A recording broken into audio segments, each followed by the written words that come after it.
오늘 말씀은 예수님이 십자가에 죽으시고 부활하신 이후에 이 땅에 생겨난 것이 바로 성령이 임할 때 교회라는 것이 생겨나게 되었습니다.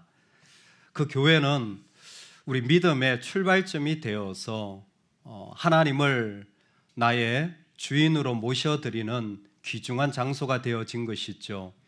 그럴 때에 믿음, 그것이 나에게 어떻게 내 삶에 변화를 주고 나를 다르게 하는가라는 것을 살펴볼 수 있는 중요한 말씀이 되어질 것 같습니다. 예수님을 믿고 구원받는, 그리고 일어나는 내 삶에 내가 믿음을 가졌을 때 그 모습은 어떻게 변화되는가라는 것을 말씀 가운데 지혜를 얻는 시간이 되면 좋겠습니다. 먼저 오늘 교회를 하나님의 교회라고 부르고 있음을 기억하면 좋겠습니다. 제일 먼저 우리가 기억할 것은 이 교회라는 것을 하나님의 교회라고 부르는 것입니다. 내 교회, 우리 교회라고도 부를 수 있지만 그렇게 부르지 않아요. 하나님의 교회라고 부릅니다.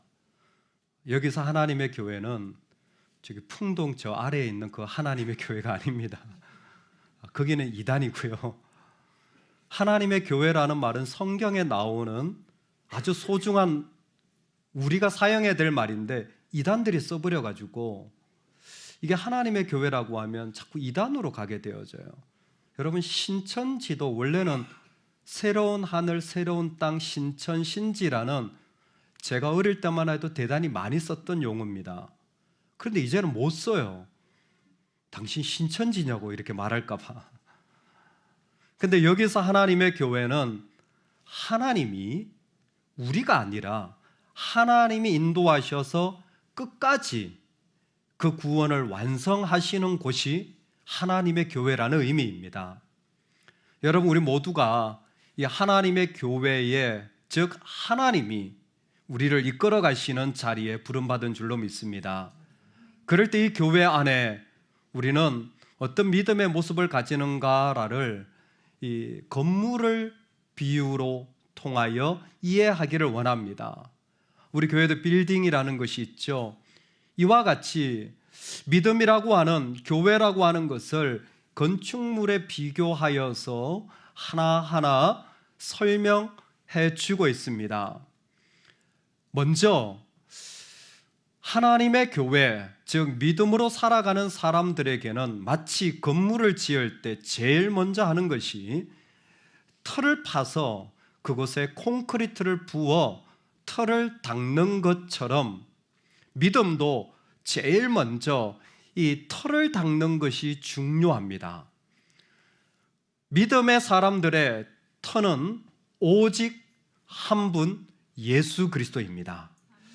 믿음에 어떤 것도 기반이 될 수가 없어요. 예수님만이 우리의 구주가 되실 수 있습니다. 아무리 좋았던 일이나 나의 대단한 능력이나 그리고 엄청난 국가나 이념도 기반이 될 수가 없어요. 오직 예수님만이 우리의 죄를 사해 주시고 용서해 주실 수 있는 유일한 분이십니다. 여러분, 꼭 우리가 예수 그리스도만을 붙잡기를 소망합니다. 이 세상에 죄의 짐이 얼마나 무거운지 몰라요. 생각하면 할수록 죄의 무게가 그렇게 큰데 그걸 조금이라도 내가 지고 내가 어떻게 해보려고 한다면 그거야말로 너무 비참한 인생인 것 같습니다. 어떻게 죄를 우리가 감당합니까? 어떻게 그 쓰라린 죄의 값을 지불할 수 있습니까? 없습니다. 오직 예수님만이 우리 가운데 구주가 되셔서 그 모든 이 땅의 고통과 죄의 열매를 씻어 주십니다. 이게 하나님의 교회의 가장 중요한 첫 번째 출발입니다. 여기까지가 이전에 고린도 전서에서 이미 얘기해 오던 말씀이라면, 오늘 말씀은 두 번째로 그 털을 닦은 위에 이제 건물을 세워가는 일들을 통하여 내가 어떤 모습으로 세워져야 할지를 말해주는 것입니다. 틀을 닦아 놓으면요, 거기에 앙카를 박든 아니면 콘크리트를 붓든 아니면 드릴로 바닥에 구멍을 내어서 기둥을 심든지 벽체를 세우고 기둥을 세우는 일들이 필요합니다. 그런데 이 벽체가 바닥과 떨어져 있다면 그건 건물일 수가 없겠죠. 다른 말로 예수 그리스도로 기초가 되어졌다면 그 위에 올려지는 벽체나 건물의 모습도 밑에 있는 터와 일치해야 된다라는 것입니다. 내가 예수님을 구주로 나의 틀을 닦았다면 내 삶에 세워가는 일들도 예수 그리스도와 연결되어져 있어야 합니다. 나사를 박으십시오. 아니면 못을 많이 치십시오. 어떤 모습인지 모르지만 연결되어지지 않으면 바람이 불거나 불이 나면 다 타버려 없어질 것입니다. 그 연결 부분을 유심히 바라보는 신앙의 첫 번째가 무엇이냐면, 불이 났을 때 사라질 것들은 그곳에 두지 말아야 된다라는 거예요. 공적이 그대로 있으면 상을 받고 공적이 불타면 해를 받으리라. 해를 받는다라는 것은 무너진다라는 것입니다. 이것이 복음서에서는 무너지는 모습을 하나님에 의하여 버림받은 자라고 말합니다. 하나님에 의해 버림받은 자들이 어디 있는 줄 아세요? 바깥 어두운 곳에 슬피 울며 이를 갈고 있다고 표현하고 있습니다. 즉 하나님께 구원받지 못한 백성을 표현할 때 하는 말인데, 오늘 말씀을 뒤에까지 보면 불타지만 구원을 받되라는 말이 같이 연결되어져 있어요. 즉 뭔가 해를 받지만, 어려움을 당하지만 이 사람의 구원은 사라집니까? 안 사라집니까? 안 사라진 거예요. 기초가 있기 때문에 구원은 그대로 있는 겁니다. 그러면 오늘 말씀에 분명한 건 뭐예요? 구원은 사라지지 않아요. 그런데 그 반석 위에, 그 터 위에 세운 건물이 하나도 없는 삶일 수도 있다라는 겁니다. 혹여라도 건물을 크게 지었거나 잘 지으면 내 상급이 크다 라고 생각하신다면 오해입니다. 중요한 것은 바닥과 연결되어져 있는 것이지 얼마나 큰 게 중요한가는 아닙니다. 본론으로 돌아와서 첫 번째로 살펴야 될 것은 불타져서 무너지는 것들이 있을 수 있어요. 여러분, 그걸로 세우면 안 됩니다. 그래서 믿음 생활할 때 첫 번째는 예수 그리스도와 연결이 되어지지 않는 것은 버려야 됩니다. 불타 없어질 마음과 모습은 버려야 돼요. 욕심이나 내가 가지고 있는 삶의 죄악된 습관이나 버려야 합니다. 이것을 사도 바울은 성경에서 배설물이라고 표현했습니다. 바울은 가말리엘이라는 상당히 좋은 고등교육 기관에서 그 선생님으로부터 사사를 받은 아주 엘리트였습니다.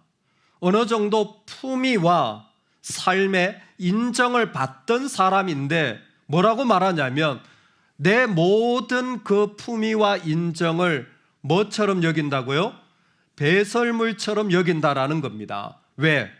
그런 것들은 주님과 연결된 것이 아니라 다 사라질 것들이기 때문입니다. 그래서 예수님이 기뻐하지 않을 어떤 마음이나 태도도 우리는 기꺼이 배설물로 버리는 것이 필요합니다. 첫 번째, 주님이 아닌 것들을 배설물로 버리시기를 주의 이름으로 축원합니다. 이 부분을 조금만 더 설명하겠습니다. 공교롭게도 우리도 다 매일같이 배설물을 버리는 삶을 살고 있습니다. 화장실에 가서 다 배설물을 버리죠. 여러분, 그런데 혹시 배설물을 버리면서 이런 생각해 보셨습니까? 아깝다. 어머, 손 떨린다. 너무 부담스럽다. 배설물을 버리시면서 혹시 이런 생각해 보셨어요? 너무너무 아까워. 아니죠. 보통은 시원하다. 상쾌하다. 아유, 살겠다. 할렐루야. 손 떨지 마시기 바랍니다. 아까워하지 마세요. 불타 없어질 것들이라면 그거 하나도 우리 안에 품을 것 없습니다. 주님 앞에 조금도 억울한 것 없이 버릴 수 있는 마음이 첫 번째 벽체를 세우는 사람의 태도입니다. 불타 없어질 것은 버리셔야 합니다. 한 번만 더 도전하겠습니다. 주 예수의 이름으로 버리시기 바랍니다. 두 번째로, 버리고 나서는 그곳에서 어떻게 해야 하냐면 말씀 그대로 어떻게 그 위에 세울까를 조심하라. 그 위에 세울 때에 어떻게 세워야지 잘 세우는 것인가를 이제부터는 주의하셔야 됩니다. 벽을 세울 때에 샌드위치 판넬을 세울 수도 있고 벽돌을 세울 수도 있고 아니면 콘크리트를 거푸집에 부어서 벽을 세울 수도 있을 것입니다. 그런데 그 벽을 세울 때는 어떻게 세우냐면 저를 따라 하겠습니다. 은혜를 따라 세운다. 내게 주신 은혜를 인하여 라고 바울은 고백합니다. 나는 벽을 세워요. 그런데 내 출발은 무엇이냐면 은혜로 이 일을 하고 있는 겁니다. 즉 내가 이 삶의 자리, 이 벽을 세우는 모습, 어떤 재료로 무엇을 할까 할 때 우리 안에 두 번째로 버리고 난 다음에 있어야 할 것은 은혜로 세워야 된다는 거예요. 여러분, 그러면 은혜라는 것이 뭘까요? 가장 분명하게 말씀 그대로가 설명해 주고 있습니다. 내게 주신 것이 은혜입니다. 하나님이 내게 주신 것이 은혜예요. 내가 가지고 내가 잘할 수 있거나 내가 소유하고 내한테 능력 있는 게 은혜가 아니라 하나님이 나에게 주신 것이 은혜예요. 마음일 수도 있고 시간일 수도 있고 아니면 그 가운데 감동일 수도 있고 어떤 사람은 물질일 수도 있고 재능일 수도 있고 한 가지가 아닌 거예요. 어떤 사람은 두 가지, 5가지, 10가지, 100가지, 10,000가지 하나님이 나에게 주신 것이 은혜입니다. 어떤 것을 두고도 어떤 사람은 이건 내 달란트야 하는 사람이 있어요. 그런데 어떤 사람은 이건 하나님이 나에게 주신 거야 라고 고백하는 사람이 있습니다. 우리는 이 고백을 가지고 나아가야 되는 거예요. 똑같이 샌드위치 판넬을 똑같이 콘크리트를 붓지만 믿는 자의 마음은 하나님이 나에게 주신 것으로 세우는 겁니다. 하나님이 나에게 주신 것을 내어주는 거예요. 그래서 고린도전서 3장에서 은혜로 시작하면 나중에 고린도전서 뒷부분으로 가면 어떤 고백이 나오냐면 나의 나된 것은 하나님의 은혜로라라는 고백이 나오게 되어지는 거예요. 즉 세웠어요. 근데 하나님이 나에게 주신 것으로 세웠기 때문에 누구만 남아요? 주님만 남아요. 내가 남지 않아요. 여긴 내 자리가 하나도 없어요. 하나님이 나에게 주신 것을 나는 그저 세웠을 뿐이기 때문에 이건 전부 누구 거예요? 주님 거고 주님만 받으시는 거예요. 저희 교회 강대상을 한 분이 기부해 주셨습니다. 참 감사하게 어려울 때 강대상을 기부해 주셔서 얼마나 감사했는지요. 여러분, 그런데 그분이 예배 드릴 때 제일 먼저 눈에 뭐가 들어올까요? 만약 그 강대상을 교회에서 필요하지 않다고 없애버린다면 그분은 어떤 마음이 들까요? 저희는 없앴습니다. 감사하게도 기부하신 교인이 저희 교인이 아니라 외부 교인이었거든요. 근데 우리는 어떻습니까? 은혜를 따라 세워야 되는데 내 것을 세우면 자꾸 거기에 집착하게 되는 거예요. 아니요. 우리는 어떤 생각으로 세우냐면 내게 주신 것을 그저 드리는 거예요. 그게 도시락이든 오병이어에 그게 그저 한 달란트이든 상관없어요. 하나님이 내게 주신 마음, 하나님이 내게 주신 어떤 부르심, 그냥 그거를 내가 그만큼 드릴 때에 그 자리는 다 하나님의 은혜인 거예요. 이게 벽을 세우는 사람의 아주 중요한 태도입니다. 벽을 세웁니다. 근데 우리는 어떤 마음으로 세워요? 은혜를 따라 세우는 겁니다. 할렐루야. 은혜를 따라 하나님이 내게 주신 것으로 세우는 것이 믿음의 사람들의 방식이에요.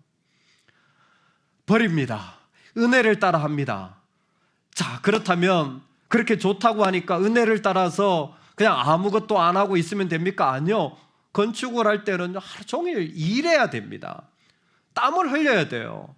새벽같이 나가서 저녁같이 수고해야 됩니다.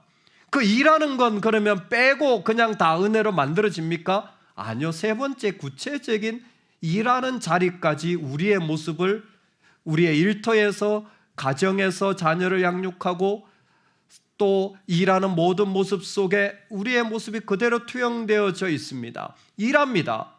일할 때에 우리는 어떤 모습으로 일합니까? 13절에 이렇게 표현하고 있습니다. 각 사람의 공적이 나타날 터인데 그날이 공적을 밝히리니, 여기에 공적이라는 말이 에르곤이라는 우리가 말하는 그냥 일입니다. 그냥 일이에요. 그 단어 자체가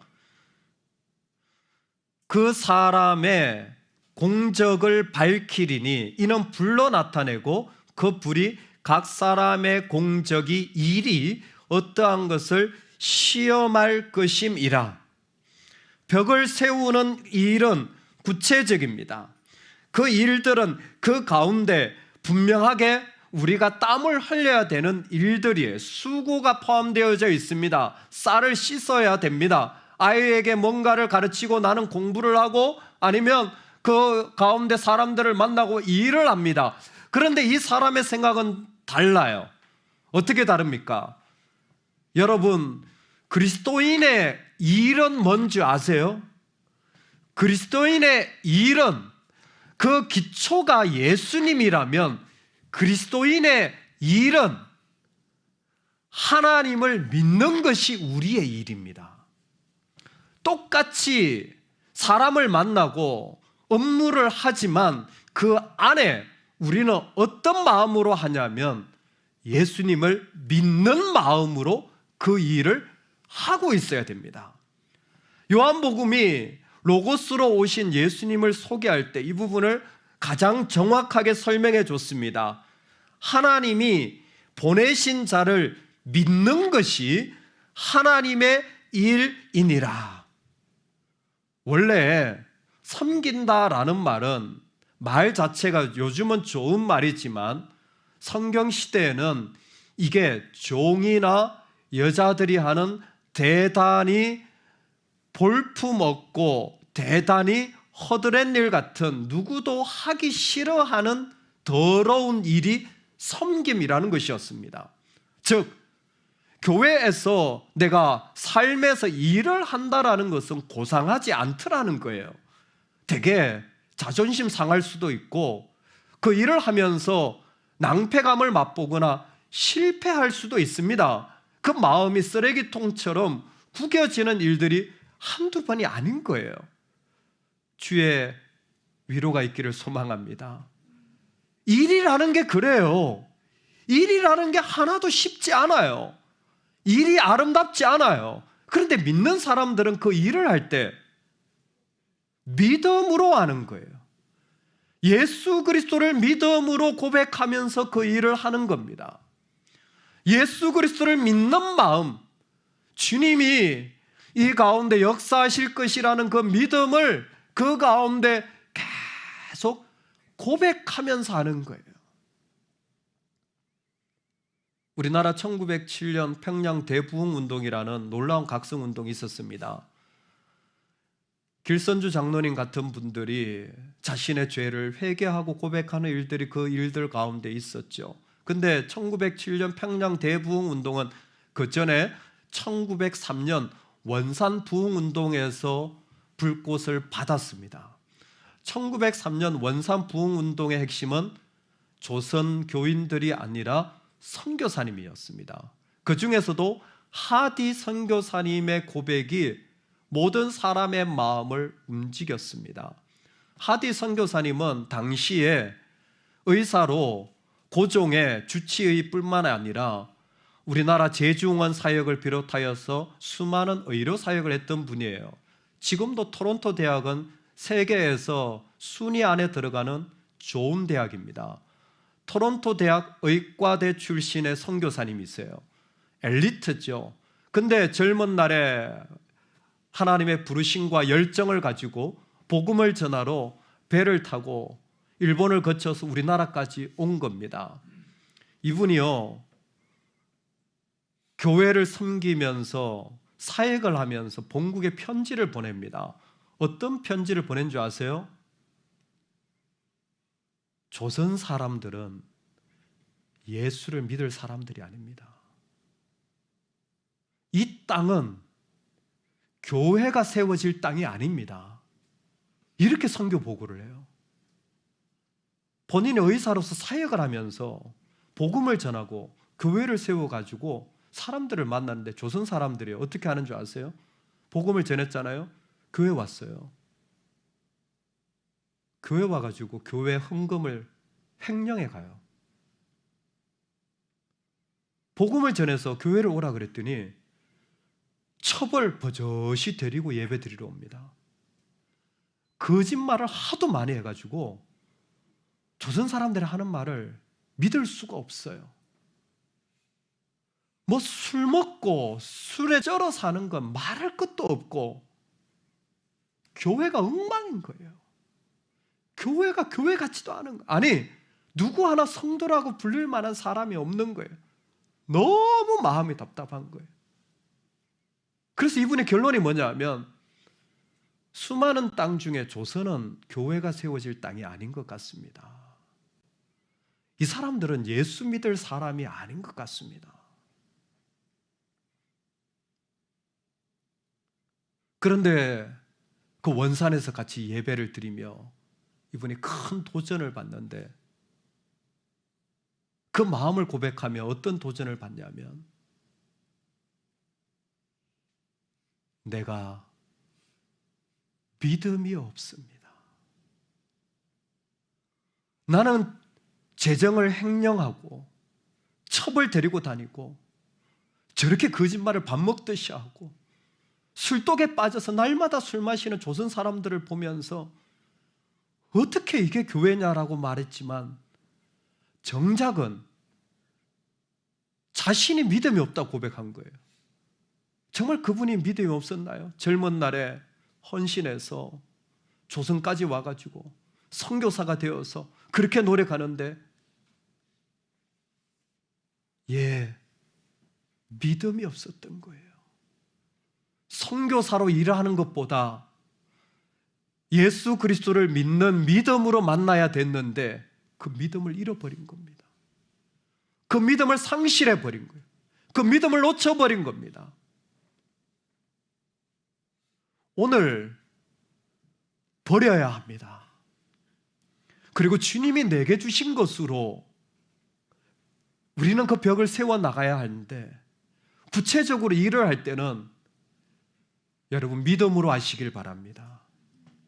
믿음 없는 것은 다 불타 없어집니다. 그런데 믿음으로 하는 그 자리는 주님이 놀랍도록 세워 가시는 자리가 될 줄로 믿습니다. 주님이 지금도 한국교회를 사용하시고 있는 유일한 이유는 우리 때문이 아니라 믿음 때문인 줄로 믿습니다. 믿음이 자녀를 향하여, 내 삶을 향하여, 믿음이 내가 수고하는 모든 자리에 고백되어지기를 원합니다. 그 믿음이 우리가 해야 될 일이에요.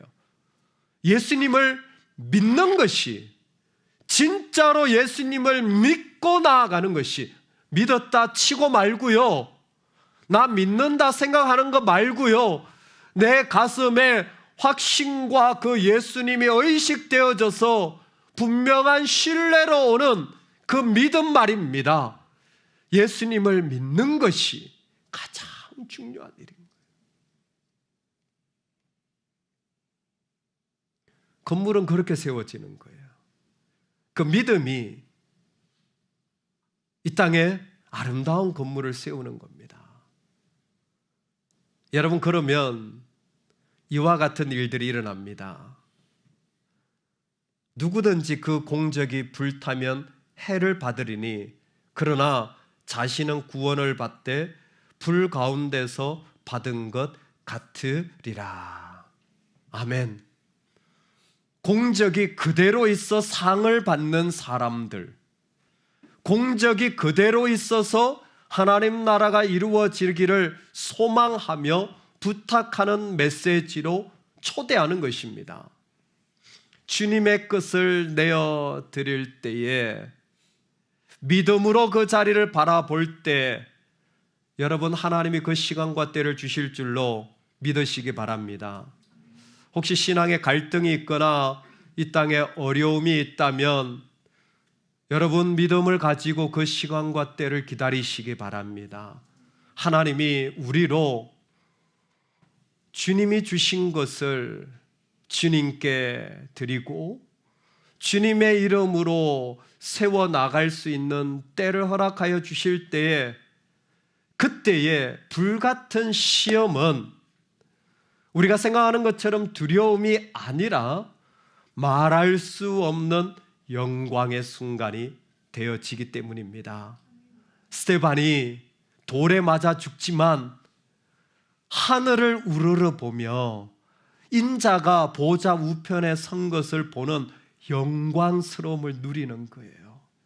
여러분, 우리가 하나님 앞에 나아갈 때에 주님의 때가 되면 나를 힘들게 했던 큰 산들도, 그 어려움들도 하나님으로 지어져서 나한테 두려움이나 염려가 아니라 말할 수 없는 영광과 기쁨의 자리로 우리 가운데 허락되어질 줄로 믿으시기 바랍니다. 불 가운데 건지움을 받는다라는 것은 아모스 4장에서 소돔과 고모라가 있지만 불 가운데 건져졌다라는 표현을 그대로 표현한 것입니다. 그런데 소돔과 고모라에 대한 이야기는 아브라함과 룻의 이야기에서 흘러나온 이야기입니다. 두 사람이 갈등이 있었지만 아브라함은 믿음으로 집을 지어가니까 뭐라고 말합니까? 네가 동쪽으로 가든 서쪽으로 가든 나는 괜찮아. 왜? 나도 내 양을 먹여야 할 지금 잔디가 필요하지만 네가 좋은 거 다 맡아 가지고 간다고 할지라도 나는 망하지 않아. 하나님이 개입해 주실 거니까. 나는 하나님이 주시는 만큼 살고 하나님으로 인하여 내 삶을 살아가는 삶을, 재단을 쌓으며 살아가는 거야. 그 마음에 놀라운 풍성함을 누리게 되어지는 거예요. 그게 우리 자리입니다. 그게 오늘 하나님이 우리를 부르시는 은혜의 자리인 줄로 믿습니다. 여러분, 이 땅에 우리의 터는 예수 그리스도입니다. 그럴 때 불타 없어질 것들은 배설물처럼 버리십시오. 그리고 무엇인가 세울 때 예수 그리스도로 말미암아 예수님이 내게 주신 것, 내가 할 수 있는 것이 아니라 예수님이 나에게 원하시는 것을 내어드릴 때 그 자리는 주님만 남겨지게 되어집니다. 그리고 수고하며 땀을 흘린다면 내 믿음이 들어가게 하십시오. 배를 타고 넘어와서 환자를 고친다고 할지라도 믿음이 없으면 아무것도 없이 사라지지만 믿음으로 고백하는 순간 그 자리는 누구도 보지 못한 영광의 놀라운 기쁨의 자리로 우리 하나님은 지금도 바꾸어 가고 계시는 줄로 믿습니다. 할렐루야. 이 복이 저와 여러분에게 가득하기를 소망합니다. 아멘. 하나님, 이 시간에